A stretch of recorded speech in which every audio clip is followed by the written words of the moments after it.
Hello? Yes, Mom. Yes, Mom, I'm at my job.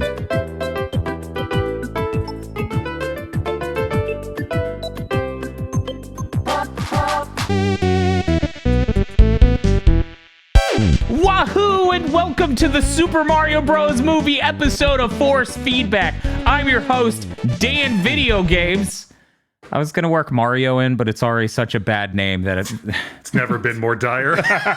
And with me is Bob. Mario. I'm GigaBoots. Dr. Agro. Time, like hope, is an illusion. And Chris Wolfhard. Mushkanda forever. That's right. We all just got back from the cultural reset that was the Mario Bros. Movie. I'm so happy. Finally, gamers get a movie. This hasn't happened before now, right? No, never. Okay, great. For people who've never watched this before or listened to one of our spoiler casted reviews, what we're going to do is just have a couple sentences from each of us at the beginning giving you an idea of what we thought in general. Then we're going to make a mouse sound that summarizes our internal emotional state about the movie. Like, you know, one of those, I'm going to say a word and you give me your reaction, the first thought that comes to your mind, but a guttural sound version of that. And then we're going to move on to talk about details of the movie, various criticisms, various praises, and then at the end, we're going to give you our summary reviews each and a number out of 10. Kind of like a Famitsu thing, maximum score possible 40, which is very important. I hope the movie performs well today. We're not paid off, though, like Famitsu. Yet. I did find it really funny. Somebody was like, force feedback for Resident Evil Remake. That means they got free codes, right? It took me a second to be like, oh, they think the force means I'm a shill. How delightful, this alternate reality. So we got our own movie theater to watch it. We're going to go ahead and start the reviews with Bob. Couple sentences and a mouth sound. Yeah, the Mario movie was a lot of fun. There's some weird pacing issues in it, but I enjoyed it quite a bit. I'm going to give it a wahoo. Okay, we next move to Dr. Agro. The Super Mario Brothers movie is a children's film based on the globally popular Super Mario Brothers IP that has somehow taken 40 years to make. I'm going to give it a Okay, next, Chris Wolfhard. The Super Mario Brothers movie was pretty good. It was a movie based on Mario. It had Mario things in it and did not have any bizarre off-putting parts. So I'm going to give it a bing bing. The Super Mario Bros. Movie is possibly the ideal movie-shaped movie. It has a lot of references to the game that are delightful sort of charms and things spread throughout. But really, we're here to enjoy a basic story with characters we recognize, making sounds we recognize.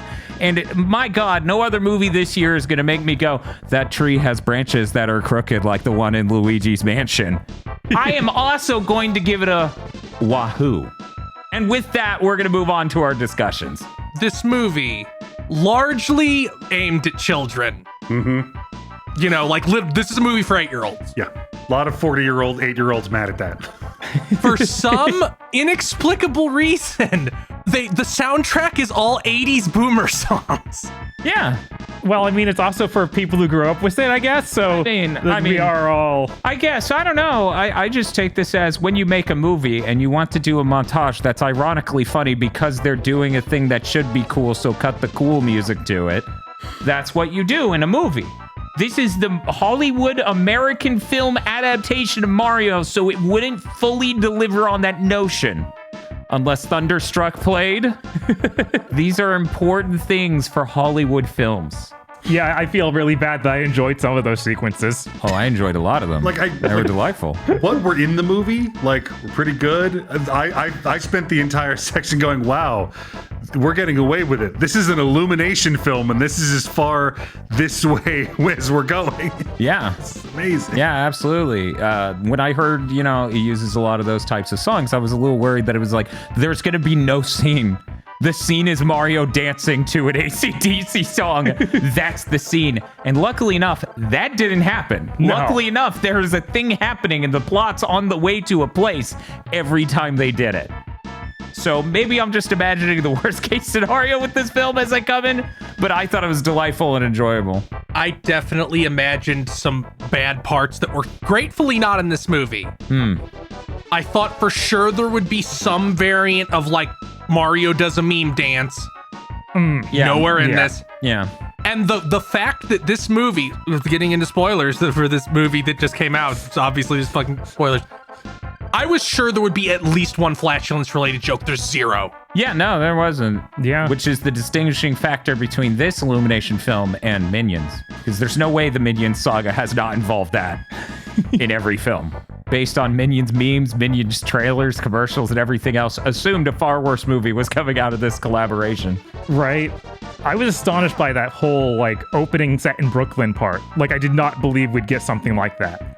Where it's just like, here's a bunch of Nintendo references that are fun and quaint before we go into literally the Mushroom Kingdom. Yeah, that is kind of amazing that they just were like, no, you need to have the normal world in the Mario movie. He's from the normal world. And I'm like, that's cool and all, but the whole time I'm watching this, I'm just thinking about the 1993 film. Yeah, and how creepy and dark it would get going to the other world.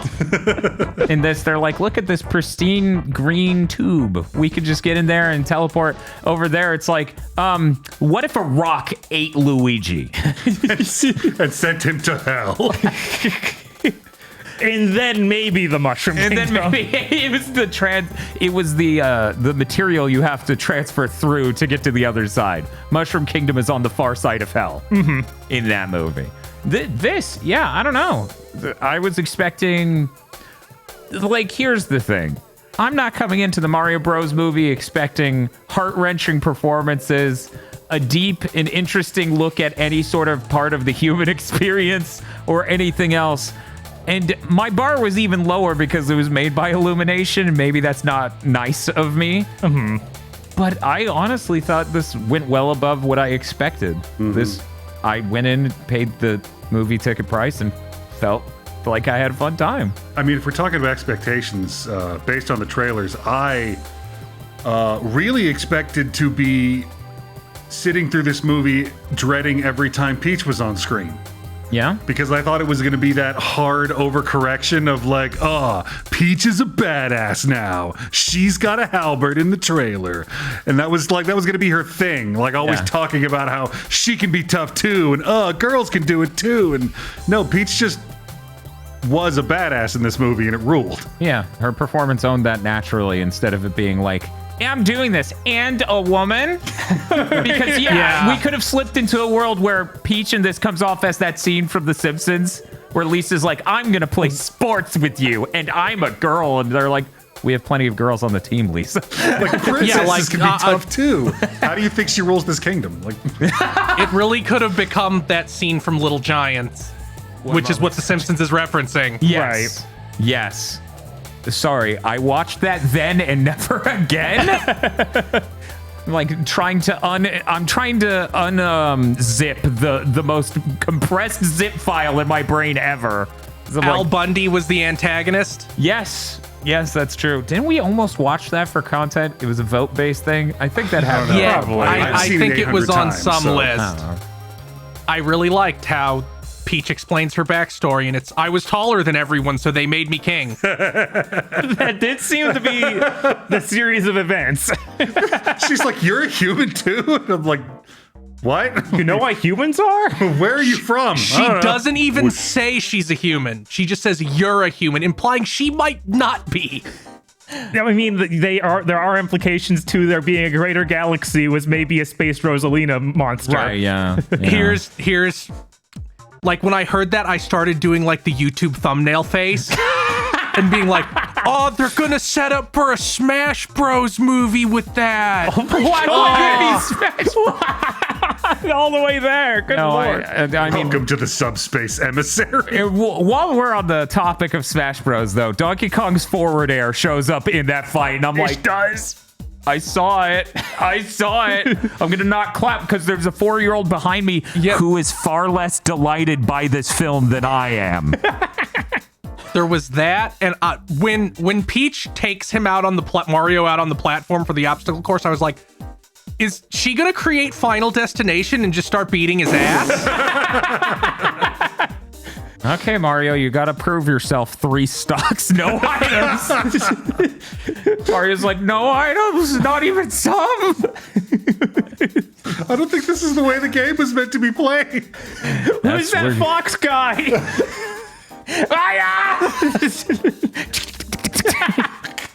He's just like in the Something About series, just flipping around as he goes. God, we need a Star Fox and a Zelda movie like this. It's gonna be crazy if like Nintendo leverages their other IPs to properly get adaptations this good, because it's like, man, they're one of the few companies left with enough IPs that you could do that with, where it's impressive. Especially since the MCU seems to be dying because they Right. decided they needed 5 movies and 8 shows a year.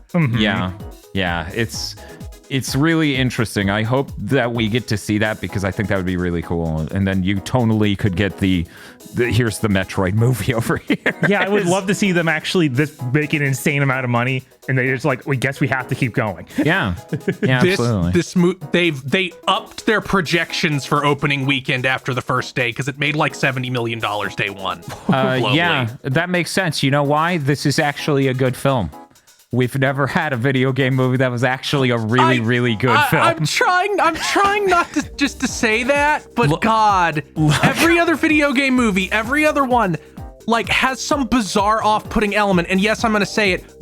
All the human shit in the Sonic movies is weird and off-putting. I mean, to some extent, there's an air of insincerity to every other video game movie that this doesn't have. Yeah, like in the Sonic movies we were talking about, those are super insecure. Like they feel like they need all those human characters. You can't just look at these cartoon characters for a whole movie. Would people really fall in love with Sonic the Hedgehog as an IP if Cyclops isn't there? As an IP, I'm like, have you been to the internet? Would people fall in love with Sonic the Hedgehog? Look, that is not a topic we're going to talk about here while you're wearing that. Don't be afraid of the way my art makes you feel. And that's the thing. If more Hollywood directors weren't afraid of the way that art makes them feel, more video game adaptations would be quality. Because let's be real, this isn't a terrible film. I think every other video game movie, you can make the argument it's a terrible film. Like, obviously, things are subjective, but there's like angles to approach from, right? There are angles to just be like, this Lara Croft movie was dog shit. Whereas this, it's like, no, the budget's there. The performances are all good. The setting and the plot are both there. Right? The core appeal of the original thing is there and intact, with no weird shade cast over it by like an insecurity in what made it good in the first place. Yeah, it even has a ton of self-indulgent. They're going to play a Mario level now. Sections to the movie. That's true. They have like 3 or 4, and they're all pretty funny and neat because they're played as comedy gags. You know, they're like, he's doing the thing, and it's funny because the action in the scene, not it's like a video game. Isn't that funny? No, instead it's like Luigi struggling to keep up with Mario. That's funny. Okay, I have to bring this up. Yeah. Before the movie started, we were watching the trailers. Okay. And there's another Illumination film. And they're like doing this big build up of like, oh yeah, they've done the Minions. It tricked me at first. I thought it was a Minion trailer, and then it started changing what he was showing, and I'm like, what are you? Yeah, then they show Mario. And then we show ducks, and I'm like, did they greenlight the Duck Hunt movie? You were in a specific headspace. Yeah. And it was like, they can't do that though. They can't just kill these ducks. Well, no, the Like duck's name is Duck Hunt. You're right. They call it the Duck Hunt movie, but they basically just adapt the original Fox and the Hound book. Yes. Not the book they made the Fox and the Hound movie off of, the original book they licensed. It's a long story. But yeah, well, see, that's the thing. The duck's name is Duck. The dog's name is Hunt. Yes. So they're a duo. It's a modern day CGI Milo and Otis, but without all the animal abuse. Thank you, CGI. So, Chris Pratt is Mario. Yeah. Fine. Yeah, it was fine. Great. Isn't that weird? You know who I turned out to really not like in this movie? Ooh, I love this segment. Let's go. It was Seth Rogen's jerk-ass Donkey Kong. Okay, for me, it was if you go back and listen to Big Thing to Mention, our weekly gaming news podcast, I say I'm really expecting a good performance from Fred Armisen as Cranky Kong. Yeah. He let me down. I did not like his he Cranky did. Kong. And there's just a certain naggy energy that should have been there to deliver on the Cranky Kong from like Donkey Kong Country and stuff. See, I was sitting here thinking like they should have gotten Richard Schiff. If you don't know who that is Odin in God of War Ragnarok. Oh they my should have gotten him to be Cranky. That would have been That good. actually would have worked in a very different way from what I was thinking. For me, what is the name of the guy who co-wrote Seinfeld, did that other series? Larry David? Yeah. They should have gotten I Larry was also David. thinking Larry David. Yeah, Larry David, Cranky Kong would have been a 10 out of 10. I went back and forth on liking and disliking Toad. Is Key? Is that right? Oh, I Michael forgot. Keaton, Yeah. I forgot. Yeah, I feel like sometimes the performance is just right, and other times it just veers a little bit too far in one way, and I don't like it. So I forgot it was Seth Rogen as Donkey Kong. I was like, surprising. I know it's- Really? Because he's just I was like, Seth yeah, Rogen. yeah, I know. I was like, I know you're a Hollywood Like he sat guy. down and went, I will do nothing for this role. That's what he I does thought it every was time. fine, Yeah. which is good because apparently they've already optioned a Donkey Kong Country movie with him. I mean, they had one scene that had Diddy and Dixie, and they just were only there for Yeah, one scene. it's- Yeah, that's the whole It's bench. so fucked up that we now have Diddy and Dixie Kong, and I think fucking Chunky is also in that Yeah, sure shot. it was. Yeah. Yes. See, the funny thing is, in that shot, and I'm not exaggerating, I only noticed him in my periphery on the last 2 frames of that shot. So imagine the slow-mo cam of me going, "Ooh," and as I'm doing that, they cut, so I can't see him directly. So I'm now like, I guess I got to buy the Mario movie on Blu-ray so I can see what he looks like. Yeah, I mean, you got to frame by frame this whole fucking movie. Yeah. Those designs for those characters were really good. Oh, they were stellar. I'm like, yes, I Yeah. feel cheated that we didn't see more Diddy and Dixie. And the cool thing is, easy win for the studio. You make the Donkey Kong Country movie, you credit the DK rap, and everyone's happy. Yeah, maybe they can do that this time. I doubt It's they so will. funny. You're going through the music credits, and it's like artist, studio, etc. Artist, studio, etc. An N64 game made this song, and I Yes. lost it. I was Yeah, like, the music- You gotta be kidding me. The music crediting is pretty rough, which I'm gonna be a little bit shitty to Miyamoto for. He's a producer on this movie. He had pull. He could have been like, no, just put in who wrote the fucking song. No, yeah, I agree. I mean, they Yeah. have Koji Kondo and other people up there. Even Tezuka gets a credit on this movie. Right? So if they cared, they could have done Haim it. But Saban got credited for the Super Mario Brothers Super Show theme. What? How do you not? man, Haim Saban's a composer. He also helped compose the Power Rangers theme. it's just so Wow. crazy to be like, even that gets a credit. But let me tell you about the guy who made the music in the original video games this shit is partially based on. Mm-hmm. Man, that sucks. Mm-hmm. I need to get this in now because if I don't get this in, I will jump off a bridge. So we're watching in a theater, which I tweeted was a preschool because this is a movie for kids. At a matinee time, so even farther. Exactly. And, you know, we had multiple families in the theater. The theater wasn't jam-packed at all, but No. it was like, let's say 6 families, right? Let's say something like that. And there's one row behind us, and they get to the Mushroom Kingdom. This is a huge reveal moment. The kid behind us goes, Sonic the Hedgehog. And his mom goes, no, these are different mushrooms, sweetie. And I just had a moment of, they knew. That's why they put that at the end of the first Sonic movie and in the second Sonic movie. They were like, that Mario movie's gonna come, and I want to break some kid's brain and be like, that's Sonic the Hedgehog. a lot of Twitter posts about this movie have been people recounting that exact anecdote. I knew it. I have their number. I knew this was gonna happen. I'm sorry, we need to put Sag in the grave now. This is some psyop shit going on. It is. It's so brilliant that I can't believe Sega thought of it. So I'm just gonna say it's the studio who made the movie. You show a kid the Mario movie and his eyes glaze over. He just starts going, lolly loo lay low. You know, we're watching a theater, so I'm not trying to like point at the screen and yell every time a cool thing happens.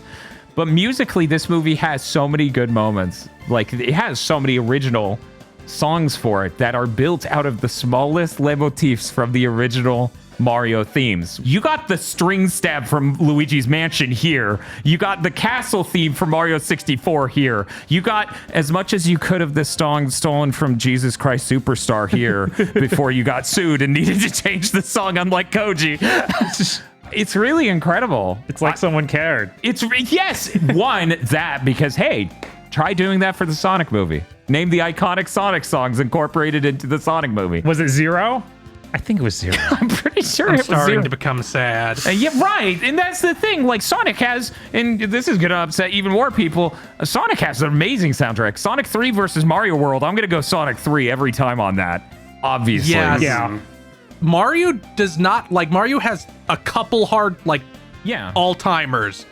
But Sonic has a lot more, and they're just like, no, we'll just leave all that on the floor. We could have had Open Your Heart. Nah, we're good. We could have had any of these themes for 3 and Knuckles. Nah, it's fine. We have a wedding to film. Good boy, do we? Speaking of which, another wedding. Yeah, it was great. Shit happened in it. But between people who we care about because they're Mario The main characters. cast, not, the closest you get is the co-star of the first film and a bunch of people we don't care about at all. And also King Babam. Oh my God. Yeah, King Bomb showing up was insane. That was great. The noises. Yes. Like, we're old people, so we tried not to be having the most fun in this theater full of children in a children's movie. King Babam comes on stage, our whole row. Yeah, no, They actually did it. It really was a 1-2 punch when you get King Babam and King Boo at the same shot, the same moment. I'm like, oh, I'm tired. I'm wheezy. That knocked it out of me. I didn't expect that. That's really good. The only Boomer song that wasn't even a Boomer song, but the only licensed song I could think of that was just like, I didn't like that at all. Yeah. The opening one where they used the Battle with No Honor. Yeah, from that Kill was, Bill. Without Honor or Humanity. Yeah, that was the only song in the entire movie. I was like, Yeah, it was like, it just didn't fit. It was weird. it has a little bit of overuse. It's the Kill Bill theme where the penguins. I know the song. I'm just trying Penguins are running out. I just didn't remember it playing. And the penguin. Oh, you're like, that's the background radiation of my Yeah, life. that's just people just use Battle Without Honor or Humanity. That's, Yeah. Like, unless I hear a different song, I assume that's what's playing. Always while watching a movie? Yeah. So how was the Sonic soundtrack? That movie had a soundtrack? And an hour and a half of Battle Without Humanity or Honor. If you're watching a movie, the only song you can perceive is Battle Without Honor or Humanity. And if you're in a helicopter, the only song you can perceive is Fortunate Son.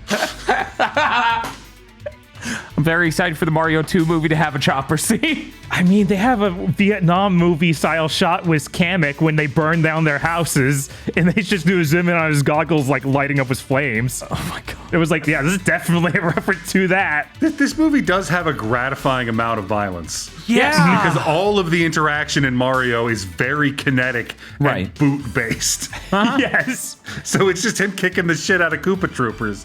Yeah. And it's just there on screen because, yeah, everything you liked as a kid was violent.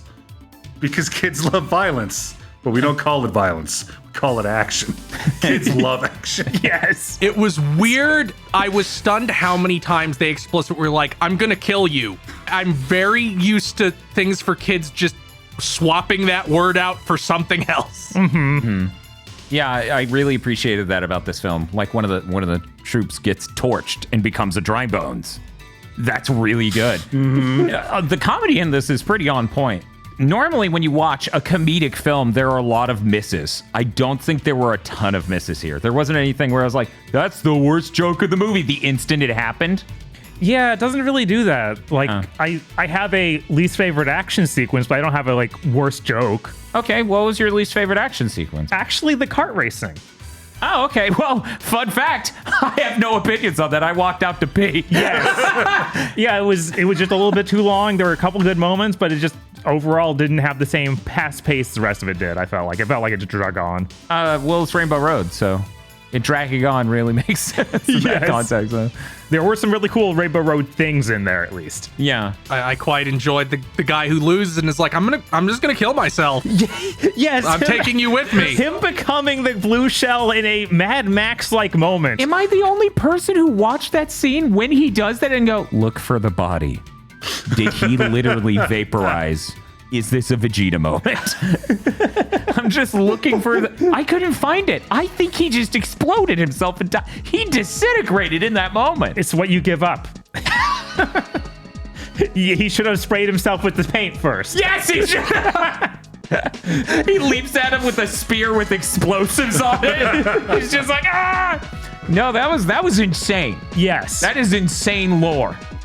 Yeah, no, it would be really good if this somehow became the MCU universe thing, and it was just like, yes, the Marvel Cinematic Universe, where, you know, you do the Mario movie, you do Donkey Kong, you do Metroid and Zelda, and then you just get them all together, and now you can introduce other characters. And then, you know, at the ripe young age of 57, I get to see an Earthbound movie. Never.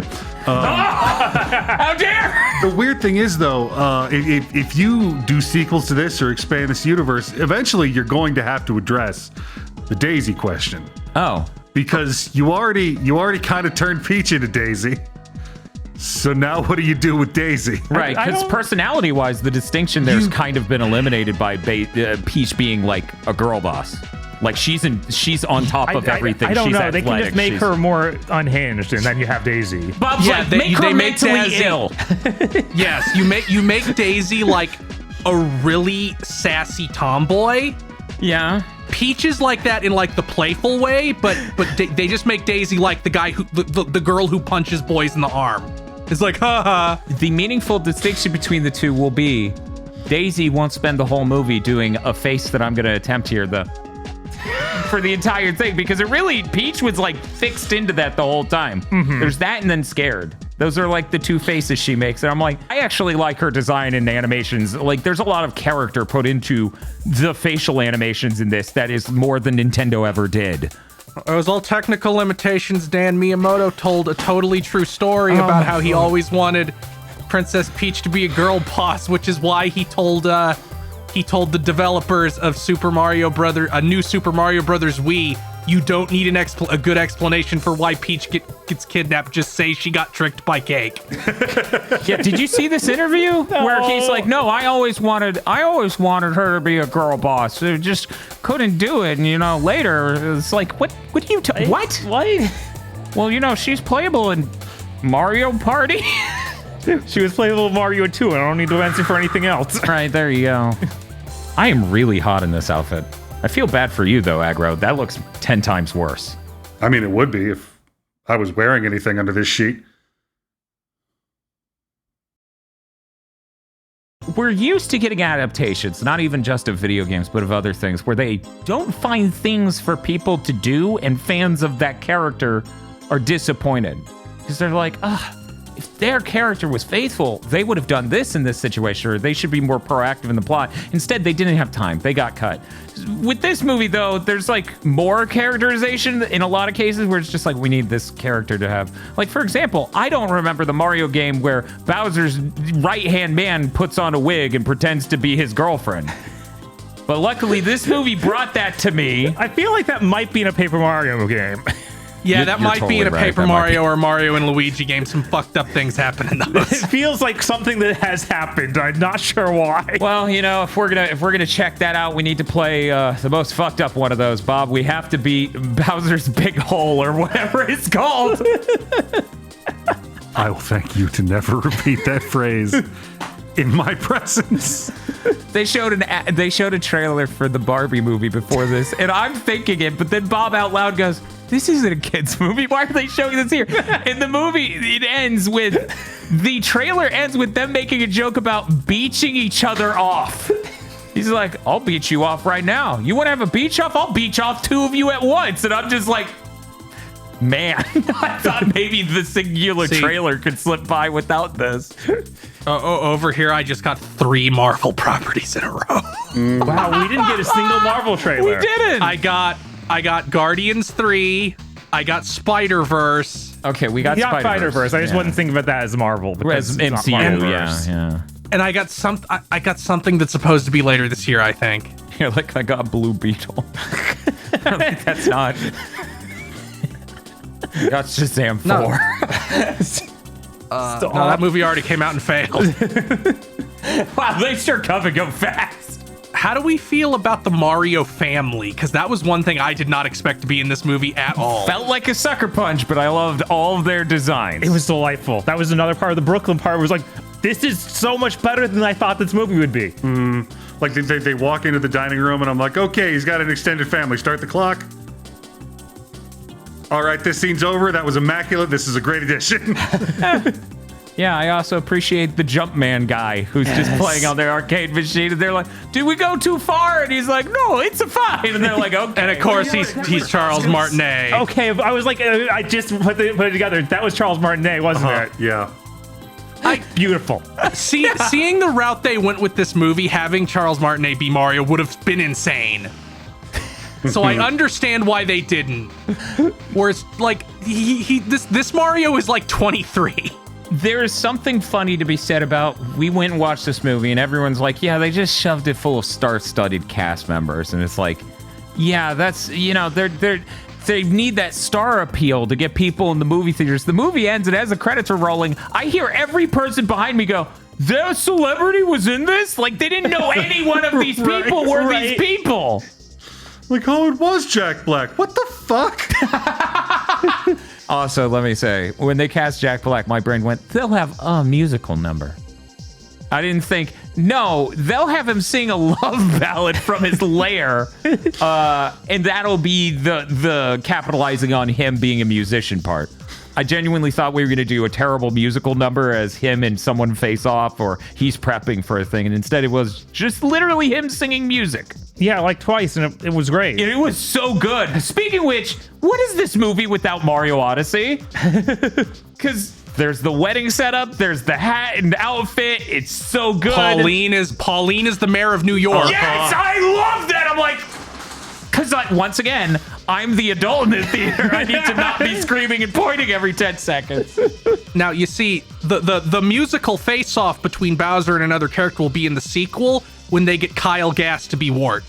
Oh my god. That would actually be really good. I was talking to Bob, I'm like, the second one needs to be Mario 2 USA. We need to ultimately win the culture war. Mm-hmm. The lost levels weren't lost. They were thrown away.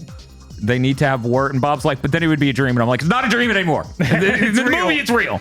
Like, if we're going to stick with Illumination Studios, I definitely need to see them animate that big angry sun that chases you into. Yes. Mario's just like, why is everything so horrible in fresh ways? I have faith that all that shit will get in one of these movies. They only had 85 minutes. Yeah. And every single frame was full of shit. It's astonishing there was so much, and yet there still feels like there's plenty to do. Like, there's Wario, there's Birdo, and there's all sorts of things. Unlike a lot of other things, when the thing shows up that you recognize and you go, oh, that's a neat thing, they don't squander the potential of maybe doing that thing in the future properly, like you see countless times in adaptations. Yeah. Like, it's just like, oh, well, we showed the Kongs, we didn't execute them as a gag. Yes. It's visually like, we get back to Brooklyn and Mario gets kicked through the front door of Punch Out Pizza. Yeah. And I'm like, guys, take your foot off the gas. Just for a second. Some of those, I need the 4K Blu-ray so I can go through this movie frame by frame and do this YouTube point at all the pictures on the wall in that diner. I was really hoping that he was going to pull out some punch-out moves near the end when he's in there. Yeah, and now my deluded brain's like, maybe if those other 4 IPs do well enough, we get a punch-out movie. It's like, damn, that's not. Oh, that'd be so. No one. No, it'd be great. Who's directing those Creed movies? I was like, did you get him to come in? Yeah. I think the star. Yeah, it is. Yeah, there we go. I don't think you're getting Little Mac until he is part of the team in the Captain N movie. No, we cannot make a Captain N movie. Those people cannot be given a win like that. That is nefarious. No, they are almost extinguished. We cannot let them come back I'm sorry. now. It's all worth it just to be like, man, the Captain N movie was so much better than the Sonic movies. we get like real Mega Man and real Simon Belmont. Yes, no, like we need a Nintendo movie just like the Chippendale one where the whole thing is anti-piracy. So we have these characters without the Nintendo seal of approval, and it's fucked up Mega Man from Captain M and weird Simon Belmont from Captain M. Maybe we don't need that. Never mind. Those Bible games that they kept producing pirate cartridges for. That would be really good. You just hear a booming, good job, Joshua. Noah rolls up with like 18 sheep stacked on top of himself. He's got his slingshot. He's ready to kill. Yeah, no, that's absurd. We can't. Maybe you're right. Maybe we can't allow that. Yeah, maybe it's too much. Maybe that's too much. This movie was so good, it made me think maybe I should watch other Illumination films, and that's a scary thought. The Despicable Me movies are good. Yeah, I figured that was the safest bet. This movie had a lot of great designs for one-off characters. I don't know how to describe him. In my head, I keep calling him Kong Cena, who is the bouncer-looking guy who answers the door and drives them to Cranky. Oh yeah, he is great. I love the joke they do. He's wearing a sports jacket. I feel underdressed. Yes. Yeah, his shades and stuff were really, really cool. Part of me's like, I should check the credits to see who that was because he had such a cool voice. Part of my brain's broken. I'm like, is that Steve Bloom? This is what Swanky Kong looks like now. I didn't look at the credits. That might have been Swanky. Oh, That might man. have been the idea. We didn't see Funky. No. They're saving him. They know he's too good to put in the first time if they got a Donkey Kong movie I coming. mean, true. They have Donkey Kong Country movie coming. It's fucked up how I am now really excited for a Donkey Kong Country movie. Yeah, it is. Yes. The scene right before Mario and Donkey Kong, actually it's in the middle of the one where they're doing a 2D section, where Donkey Kong gets a fire flower. And, you know, I'm very old, so my brain immediately connected it to Jungle Book. And I'm like, yes, finally the ape has obtained the power of man's red flower. Oh my god. Broke That's it. where your brain goes? I mean, right, like I had to disconnect because the idea of Donkey Kong with a fire flower is horrifying. I don't know. I'll take that over him getting like a raccoon suit or whatever. There are so many combinations of. I don't want to see a frog skin stretched over a Donkey Kong. I've got to wonder if the ice flower just turned Peach's dress blue or gives everyone the Frozen dress. Yeah, I was gonna say clever Frozen reference, guys. I see what you did there. Now it's going to sell 10 quadrillion copies. Tiny complaint on that element. When Peach takes a fire flower in that one scene where she does that, her hair doesn't get put up in a ponytail like it does in the games. Huge problem here. Yeah, Dock a couple points. that's a miss. Did anybody else think the fact she spends so much of the movie in that riding suit was at least partially like, we can't keep animating her fucking dress, we're dying.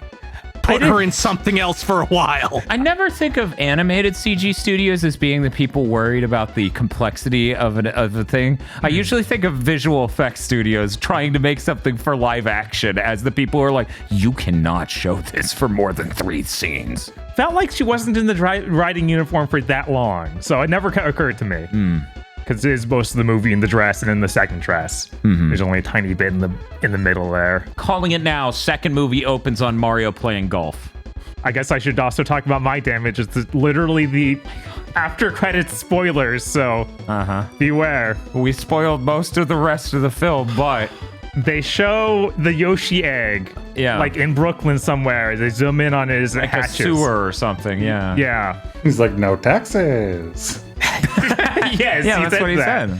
And I just immediately thought, this is just like that Godzilla 1998 movie from America, because they end on that same shot. I'm sorry you're this way. And I swear to God, they're referencing it. They're doing it knowingly. I mean, you never trust a CG animating studio. I think it's really weird to end on that teaser when it's like we saw 700 Yoshis in this movie. Yeah, it is weird. It's a wildlife. It will crawl into this pipe eventually. But this one's more intelligent. This, right? Especially since Mario and Luigi are not in Brooklyn anymore at the end of this movie. Well, they jump in the pipe afterwards. I'm like, do they just sleep in the Mushroom Kingdom and then they go back to, Brooklyn to be like, hey, we're back. Look, rent's cheaper. Oh, yeah. In the Mushroom Kingdom. No, that's fair. They moved out of their parents' place. They're just hanging out in the Mushroom Kingdom where, of course, they would get a house. They saved the Mushroom Kingdom. Right? It'd be insane to not give them a home after that. One more extremely specific damage thing.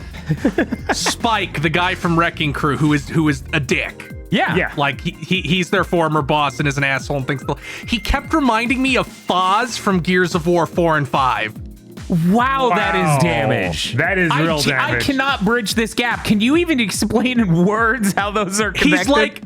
He's like a big jockey dude with like a similar beard and sunglasses. That's literally it. I'm going to take this moment to be like, hey, I forgot that you listed this as a character in this film on the website. I forgot that Wrecking Crew was required material to study for this movie, and now I feel like an idiot. But I love this character. I thought he was really neat. I thought he was very funny to just be like, Wrecking Crew guy, important. Yeah, it's kind of like them having a rival plumbers in the original 93 film. Yeah, Yes. I thought that too. Yes, it is. But he's actually a developed character, which is a lot of fun. It is amazing how much sane elements of the original 90s film they get to borrow for this one. Yes. They also borrow a lot of stuff from the Super Show. Like the whole ending where Bowser crashes into New York is something they did eventually in the Super Show with very similar framing. Oh, really? Wow. As a person who's beaten Mario 64 27 and a half times, which would have been 28 if I had just gone upstairs and beaten Bowser last night, this is not a made-up story. I feel like we could have used more Mario 64 music because I think there are only 2 songs of the whole thing that are distinctly Mario 64 songs. I mean, to be fair, they do beat Bowser to straight Mario 64. They do. You know, until the dive kick. Yes, until they Yeah, rider until kick they him. until they do the Inazuma double kick. Yes. Through an energy beam, which I was fucking floored by. Yes. Yeah, I'm surprised Nintendo let them do that. That was just too insane. I'm just laughing my ass off, and I feel like the 4-year-old kid behind me is like, dude, it's a movie. Calm down. No, son. It's been a journey. You don't understand? This is my Black Panther? Yes, if I wore this outfit to the theater, I think I could have gotten away with it. I don't think you could have gotten away with anything if you wore that outfit to the theater. Sir, you're here at a matinee showing in a theater full of kids. I'm going to have to ask you to come with me. Like, What? 300 yards away from the school-age children, please. Is it normal to get cuffed to a theater scene? Probably shouldn't have taken the van. It's been a while since I went to the theaters. We went to the specific one. I saw John Wick 3 and kind of forgot how comfortable the seats are in the Big D theater. Those are some comfy seats. I really like that.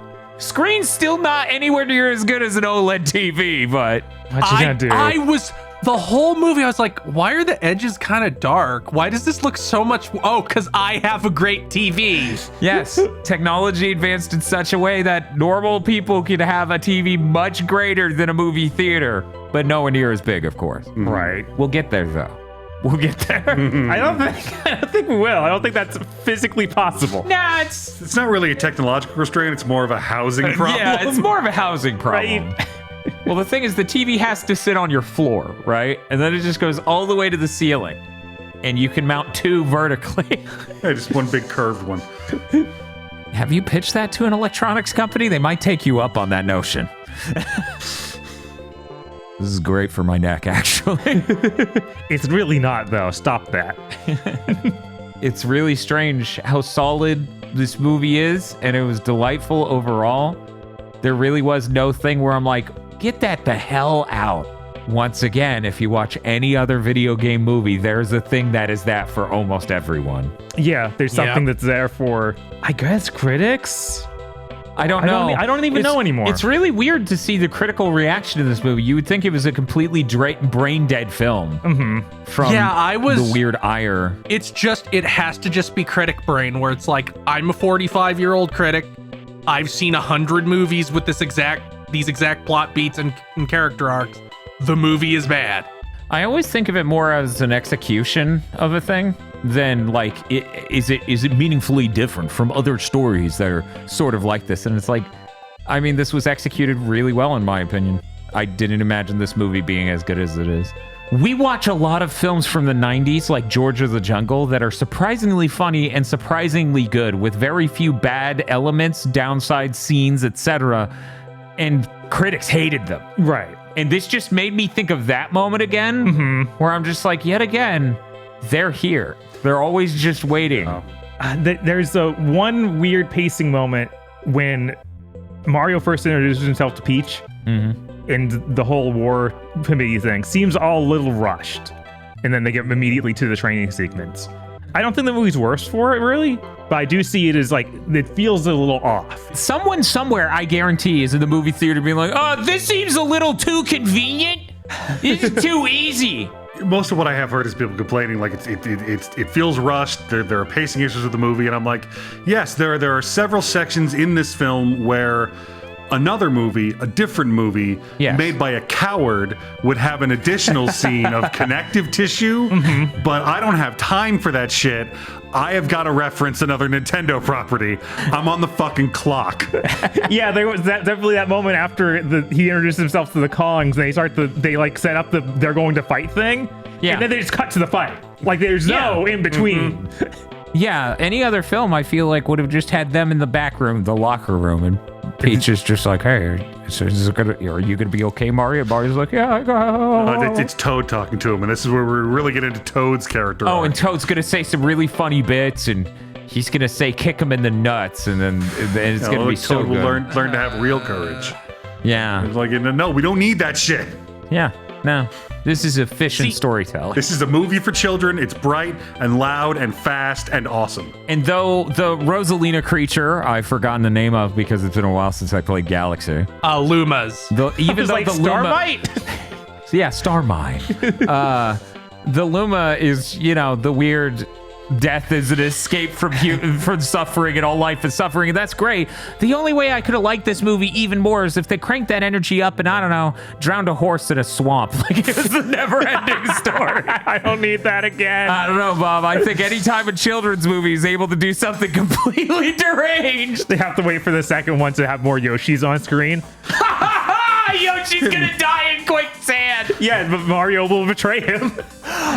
Yoshi betrayed and left in the quicksand. Oh no! Yes. Oh god! Imagine that terrible arc in so many movies where it's like, okay, we're at the start of the third act. The two main characters have to be falling out, and it's because Mario jumped off Yoshi like that. We have to deal with 20 minutes of that. Luigi's like Mario.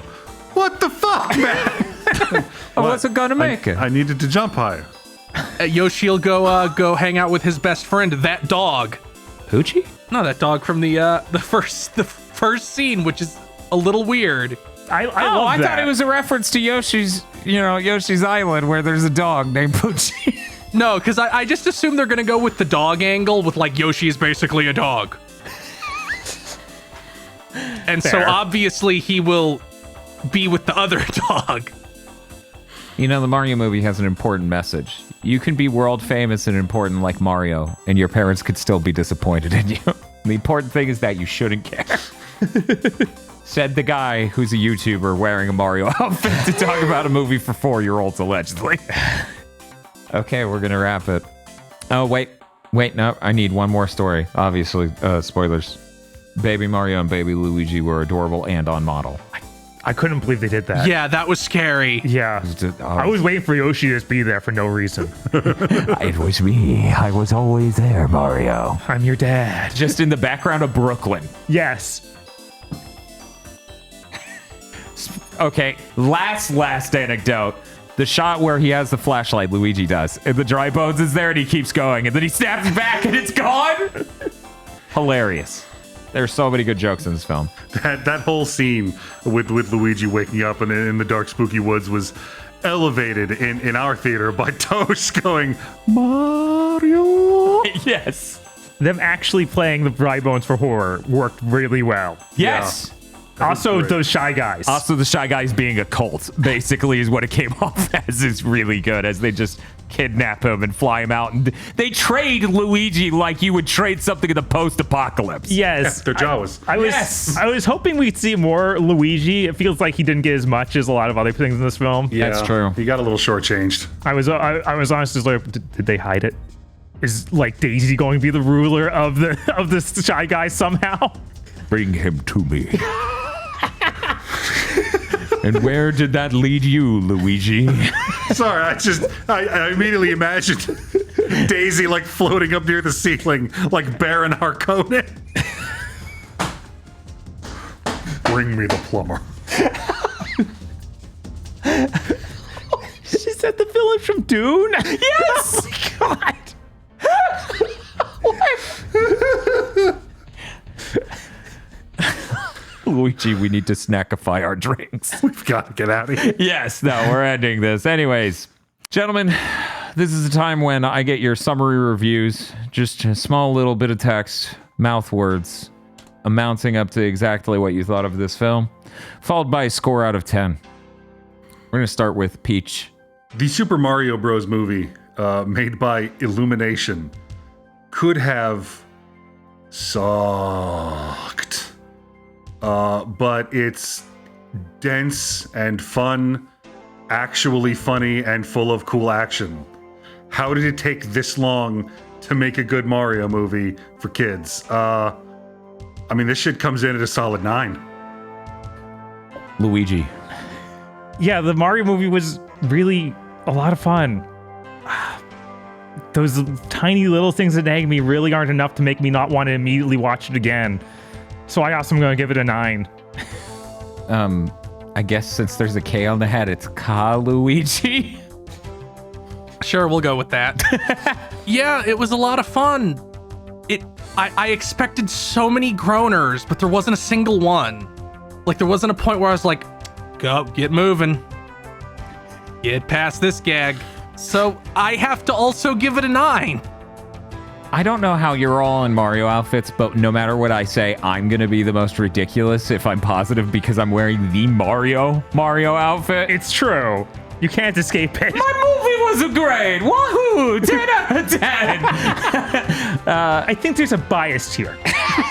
The Super Mario Bros. Movie is really excellent. There rarely is a time when you see something adapted into another medium so very well and such love and earnestness about what's great about the original material. There are so many different things, characters, songs, everything that are nailed in this film. Not one piece did I think slipped, because I went to take a piss during the Mario Kart segment. I'm also, as absurd as this is, gonna have to give the Super Mario Bros. Movie a 9 out of 10. Anyone know what that averages out to? Box office. Yeah, no, they're gonna make a serious bank on this. This is gonna be a nightmare. We're gonna end up in the early 90s again when they had Mario Bros. Cereal and all of that because of this film. Mm-hmm. Finally. You know, as good as it is to just enjoy that era coming back as you, it's even better to see a bunch of neckbeards lose their shit as they're like, no, this is my culture, to like a 6-year-old getting a box of cereal. That's gonna be good. Anyways, that's gonna do it for this episode of Force Feedback. Thanks for watching.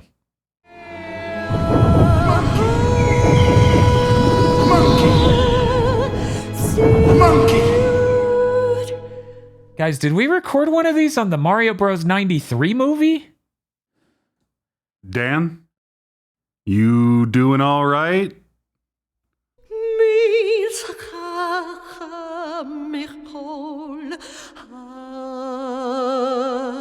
No?